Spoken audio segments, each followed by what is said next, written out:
মেয়েরা বিয়ের পরেও স্বামীর সান্নিধ্য পছন্দ করে, স্বামীর কাছে সময় চায়, স্বামীর সাথে ঘুরতে যেতে চায়। তাদের কাছে স্বামীরা কখনো পুরনো হয় না। বাড়িতে স্বামীর পরিপাটি হয়ে থাকতে হয় না, সৌন্দর্য ধরে রাখতে কসরত করতে হয় না। বউদের সেসব নিয়ে মাথা ব্যথা নেই। তারা শুধু চায় হাত থেকে ফোনটা সরিয়ে স্বামী যেন তাকে সময় দেয়, তার কথা শোনে কিংবা তাকে কিছু বলে।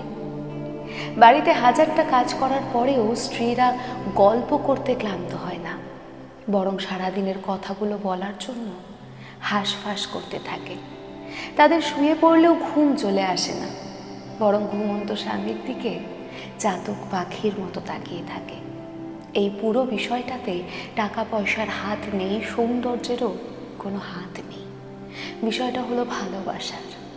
স্বামী সুন্দর হোক কিংবা অসুন্দর, টাকাওয়ালা হোক কিংবা গরিব, পুরনো হোক কিংবা নতুন, এসব সত্যি কোনো ম্যাটার করে না।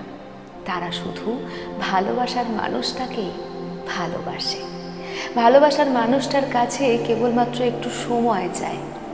অথচ পুরুষ মানুষের কাছে ব্যাপারগুলো পুরোটাই উল্টো।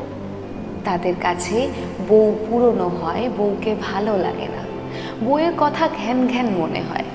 বাইরের নারীদের তারা যতটা গুরুত্ব দেয়, ঘরের বউকে যদি সেটুকু দিত, তবে স্ত্রীদের অন্তত মানসিক শান্তির অভাব হতো না। বরং কিছু কিছু পুরুষের মুখে এও শোনা যায়, বিয়ের 10 বছর পর নাকি যদি বউয়ের ওপর ভালোবাসা উথলে ওঠে, তবে বুঝতে হবে সেটি নিজের নয়, পরের বউ। কতটা তুচ্ছ কিছু কিছু মানুষের ভালোবাসা।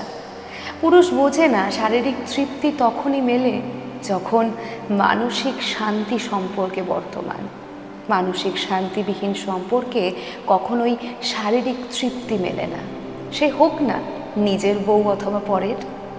নিজের স্ত্রীকে সম্মান করুন, ভালোবাসুন, মানসিক শান্তি এনে দিন তার জীবনে। তবেই বিয়ের 10 বছর পরেও ভালোবাসা উথলাবে, তবে পরের স্ত্রীর ওপর নয়, নিজের স্ত্রীর ওপর।